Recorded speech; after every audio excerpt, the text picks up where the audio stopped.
जरूरी सूचना है आप सभी स्टूडेंट्स के लिए। स्टडी फॉर सिविल सर्विसेज का Android app Google play store में आ चुका है, उसको प्लीज तुरंत इंस्टॉल कर लीजिए। और अगर आप स्टडी फॉर सिविल सर्विसेज के सिर्फ ऐप से कोई भी कोर्स, कोई भी पीडीएफ परचेस करते हैं तो उसमें अप्लाई कूपन, अगर आप ज्ञान सर जो है आप उसमें अप्लाई करते हैं, ये कूपन कोड है, तो उसमें 20% फीस तुरंत माफ हो जाएगी। मतलब 20% डिस्काउंट तुरंत उसमें लग जाएगा।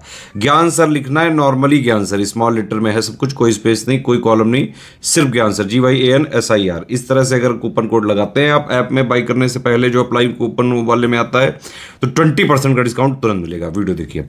दोस्तों एक बार फिर से आपका स्वागत है यूपीपीएससी बेस्ट ऑनलाइन कोचिंग के इस चैनल पर। आज की इस वीडियो में हम लोग इतिहास के दूसरे दिन का डिस्कशन करेंगे। यह क्लास सभी प्रकार के state PCS exam, one day exam के लिए अत्यंत महत्वपूर्ण है। आप किसी भी गवर्नमेंट एग्जाम की प्रिपरेशन कर रहे हैं, क्लास आपके लिए फायदेमंद साबित होगी। आप वीडियो को पूरा अंत तक देखिएगा। अगर आप टीम के पेड कोर्सेज से जुड़ना चाहते हैं पीसीएस एग्जाम के कंप्लीट प्रिपरेशन के लिए, तो इन दिए गए नंबर पर कॉल या व्हाट्सएप करके आप टीम के पेड कोर्स से जुड़ने की प्रक्रिया समझ सकते हैं। इसके अतिरिक्त ज्ञान सर का व्हाट्सएप नंबर है, आप यहाँ से व्हाट्सएप के माध्यम से भी जानकारी प्राप्त कर सकते हैं। अगर अभी तक आपने प्ले स्टोर से स्टडी फॉर सिविल सर्विसेज का एप्लीकेशन नहीं इंस्टॉल किया तो आप जरूर इंस्टॉल कीजिएगा। एप्लीकेशन के माध्यम से किसी भी कोर्स को परचेस करते हैं, वहाँ पर कोड अप्लाई करते हैं ज्ञान सर, तो आपको अप टू 50% तक डिस्काउंट देखने के लिए मिल सकता है। तो चलिए दोस्तों बढ़ते हैं आगे क्लास की ओर। देखिए इससे पहले की क्लास में, कल वाली क्लास में हम लोगों ने यहाँ तक का पूरा डिस्कशन कर रखा था, तो अब सीधा यहाँ से आगे बढ़ेंगे। हस्तपरसु कुठार प्रकार के पाषाण उपकरणों के निर्माण में फ्लेक विधि, चॉपर, चैपिंग विधि तथा बोरर विधि का प्रयोग किया जाता था। पाषाण काल के जो प्रमुख उपकरण थे परसु या हस्तपरसु, जिसमें कि मुख्य विधि थी फ्लेक विधि, चॉपर, चैपिंग विधि तथा बोरर विधि।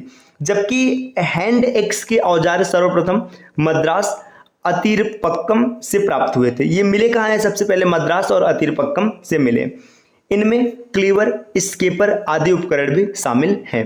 कालक्रम की बात करेंगे तो कालक्रम कैसे? पहले पूर्व पाषाण काल, इसके बाद नव पाषाण काल, फिर कांस्य युग और बाद में लौह युग।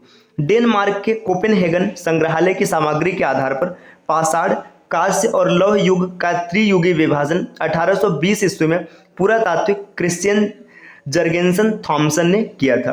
तो देखिए जो विभाजन किया गया किसने किया है? जर्गेंसन थॉमसन ने किया। इनका भी नाम याद रखिएगा। भारतीय पुरातत्ववेत्ता VS वांगकर ने पहली बार भीमबेटका गुफा को देखा और उसके शैल चित्रों के प्रागैतिहासिक महत्व को खोजा। तो भीमबेटका गुफा के शैल चित्रों को सबसे पहले किसने देखा? तब VS वांगकर ने। इतिहास की बात करेंगे। इतिहास में देखिए प्राग इतिहास पाषाण काल से जुड़ा है, आदि इतिहास सैंधव सभ्यता और वैदिक सभ्यता से जुड़ा है, ऐतिहासिक काल ईसा पूर्व 6ठी शताब्दी से जुड़ा है। निम्न पूर्व पाषाण युग के उपकरणों के आधार पर दो वर्गों में विभाजित किया गया। देखिए जो निम्न पाषाण युग है इसे उपकरण के आधार पर दो वर्गों में विभाजित किया गया। यहाँ पर नाम दिया गया, पहला है चॉपर, चैपिंग या पेबल संस्कृति, एस्यूलियन संस्कृति, हैंड एक्स एवं क्लीवर। तो चॉपर चैपिंग प्रयोग सर्वप्रथम सोहन घाटी से मिले हैं, तो ये याद रखिएगा। चॉपर चैपिंग सबसे पहले कहाँ से मिले? सोहन नदी घाटी से, इसलिए इसे सोहन संस्कृति भी कहते हैं। वहीं एस्यूलियन संस्कृति को हैंड एक्स संस्कृति भी कहते हैं। हैंड एक्स को 28 सितंबर 1864 में प्रोफेसर किंग ने मद्रास के वदमुदैर और अतिपक्कम से प्राप्त किया था। चूंकि हैंड एक्स सबसे पहले मद्रास से प्राप्त हुआ, इसलिए इसे मद्रासी संस्कृति कहा जाता है।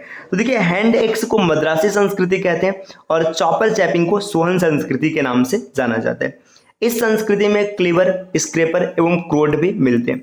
भारत में प्राग इतिहास के जनक भूतत्व सर्वेक्षक रॉबर्ट ब्रूस फुट थे। तो अगर कभी पूछेगा प्राग इतिहास के जनक कौन थे भारत में, तो रॉबर्ट ब्रूस फुट को माना जाता है।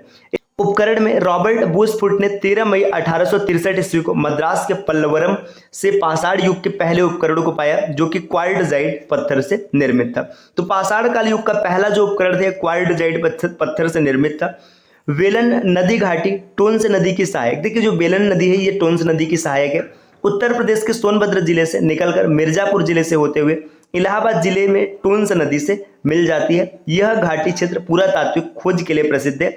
इस घाटी को भारतीय प्रागैतिहासिक का टेक्स्ट बुक भी कहा जाता है। तो बेलन नदी घाटी को भारतीय प्रागैतिहासिक का टेक्स्ट बुक की संज्ञा दी जाती है। महत्वपूर्ण है, याद रखना चाहिए। उपकरणों के अतिरिक्त बेलन के लोहंदा नाला क्षेत्र से इस काल की अस्थि निर्मित मातृ देवी की एक प्रतिमा मिली है। जो संप्रति कौसाम्ब संग्रहालय में सुरक्षित है। देखिए उपकरण के अतिरिक्त बेलन नदी में एक लोहंदा नाला है जहां से क्या मिला है, अस्थि निर्मित मातृ देवी की प्रतिमा मिली है जिसे संप्रति कौसाम्ब संग्रहालय में सुरक्षित रखा गया। इन उपकरणों का निर्माण क्वार्टजाइट पत्थर से किया गया था। सिहावल मध्य प्रदेश निम्न पूर्व पाषाण संस्कृति का एक पूरा स्थल है। संघाओ गुफा निम्न पूरा पाषाण काल का है। तो सिहावल स्थान मध्य प्रदेश में, इसे भी याद रखिएगा, यह निम्न पूर्व पाषाण संस्कृति का पूरा स्थल है। पूरा पाषाण काल की बात करेंगे, पैलियोथिक एज है ना। देखिए पूरा पाषाण काल में क्या क्या महत्वपूर्ण है। वर्तमान में राजस्थान के नागौर जिले में स्थित सिंधी तालाब में केवल पूरा पाषाण कालीन सामग्री के स्तर मिले हैं। सिंधी तालाब महत्वपूर्ण है। पूरा पाषाण कालीन स्थल समस्त भारत में मिले हैं। पूरा पाषाण कालीन स्थल गंगा और सिंधु के कछारों में सर्वाधिक संख्या में मिले हैं। पूरा पाषाण कालीन स्थल मारवाड़ और मेवाड़ से प्राप्त होते हैं। दक्षिण भारत के पलवाय जिसे कि आंध्र प्रदेश, उतनूर जो कि आंध्र प्रदेश में है, पिकलीहल, ब्रह्मगिरी, मास्की आदि स्थलों से राख के टीले प्राप्त हुए। डोलमेंस शब्द का तात्पर्य गड़े हुए मुर्दों पर निर्मित समाधियां है। तो डोलमेंस क्या होता है, याद रखिएगा, गड़े हुए मुर्दों पर निर्मित समाधियों को डोलमेंस कहा जाता है। और आगे दिया, पूरा पाषाण कालीन मानव की जीवन पूर्णतया प्राकृतिक था। वे प्रधानतः शिकार पर निर्भर रहते थे। पूरा पाषाण कालीन मानव जो था, इनका जीवन पूरी तरीके से शिकार पर निर्भर था तथा उनका भोजन मांस अथवा कंदमूल हुआ करता था। अग्नि के प्रयोग से अपरिचित रहने के कारण वे कच्चा मांस खाते थे। इस युग का मानव शिकारी एवं खाद्य संग्राहक था। इस काल के मानव को पशुपालन तथा कृषि का ज्ञान नहीं था। तो पूरा पाषाण कालीन जो मानव थे, इसके मुख्य लक्षणों को आपको याद रखना चाहिए। इस समय आग का आविष्कार नहीं हुआ था, ये आग से परिचित नहीं थे, अतः कच्चे मांस और कंदमूल का प्रयोग किया करते थे। ये मानव शिकारी वर्ग थे और ये कृषि या पशुपालन से संबंधित नहीं थे। इस काल के तापमान में भारी कमी आई। महाराष्ट्र के नेवासा के निकट मध्यपूरा पाषाण काल के उद्योग एवं निवास का साक्ष्य मिलता है। देखिए तापमान की जो कमी आई थी आगे बताया गया। मध्यपूरा पाषाण काल में क्वार्टजाइट पत्थरों के स्थान पर जैस्पर, चर्ट, फ्लिंट आदि के पत्थर प्रयुक्त होने लगे थे। और आगे बढ़ेंगे, यहाँ पर क्या दिया, इस समय उद्योग मुख्यतः शुल्क से बनी वास्तुकारों का था। इस समय के मुख्य औजार फलक, बेंदनी, छेदनी एवं खुरचनी थे।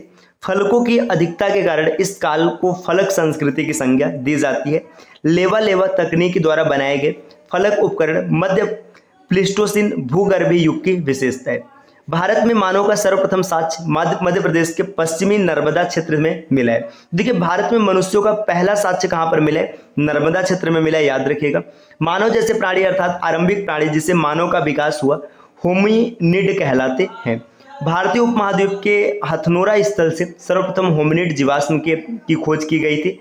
हथनोरा का मानव सम जीवाश्म होमो इरेक्टस है। तो देखिए हथनोरा से जो मनुष्य मिला वो होमो इरेक्टस है। इसकी खोज 1882 में की गई। बलूचिस्तान जो कि वर्तमान में पाकिस्तान में स्थित पूरा स्थल मेहरगढ़ से पाषाण संस्कृति से लेकर हड़प्पा सभ्यता तक के सांस्कृतिक अवशेष प्राप्त हुए। पालतू भैंस का प्राचीनतम साक्ष्य भारतीय उपमहाद्वीप के मेहरगढ़ से मिलता है। भैंस के पालन का जो पहला साक्ष्य कहाँ से मिला है, मेहरगढ़ से मिला है। अतिरपक्कम तमिलनाडु पूरा पाषाण कालीन स्थल पर एस्यूलियन औजारों के साथ पशुपद चिन्हन के एक समुच्चय का साक्ष्य मिला है।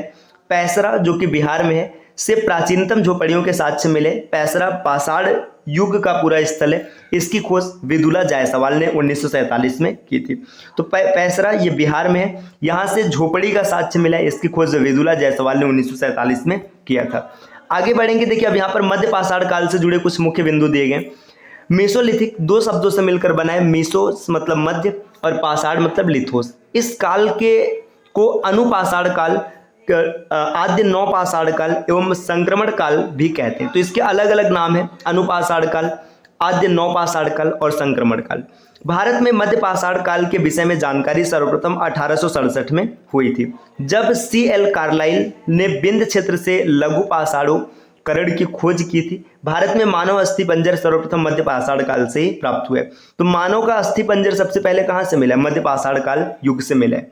सूक्ष्मांश मुख्यतः मध्य पाषाण काल से संबंधित है। मध्य पाषाण काल को संक्रमण काल के नाम से भी जाना जाता है। गुजरात स्थित लंगनाज से 14 मानव कंकाल भी मिले हैं। मध्य पाषाण कालीन महदहा प्रतापगढ़ जो कि उत्तर प्रदेश में से हड्डी एवं सींग निर्मित उपकरण प्राप्त हुए। डॉक्टर जयप्रकाश नारायण द्वारा लिखित पुस्तक पुरातत्व विमर्श में महदहा, सरायनाहर, राय और दमदमा तीनों ही स्थल से हड्डियों के उपकरण एवं आभूषण पाए जाने का उल्लेख है। पाषाणकालीन पूरा स्थल महदहा से मृग श्रृंग के छल्लों की माला के भी प्रमाण मिले हैं। देखिए और आगे बढ़ेंगे दोस्तों, यहाँ पर दिया दमदमा में 41 मानव समाधान मिले हैं। दमदमा उत्तर प्रदेश के प्रतापगढ़ जिले में एक मध्य पाषाणकाल स्थल है। सरायनाहर राय से ऐसी समाधियां मिली हैं जिसमें 4 मानव कंकाल एक साथ दफनाए गए थे। प्रतापगढ़ उत्तर प्रदेश में स्थित मध्य पाषाणकालीन स्थल दमदमा से हाथी दांत का लटकन और हड्डियों से बने अनेक प्रकार के औजार प्राप्त हुए। पशुपालन की शुरुआत मध्य पाषाण काल में हुआ था। पशुपालन के साक्ष्य भारत के आदमगढ़, होशंगाबाद मध्य प्रदेश तथा बागुर, भीलवाड़ा राजस्थान से प्राप्त हुए।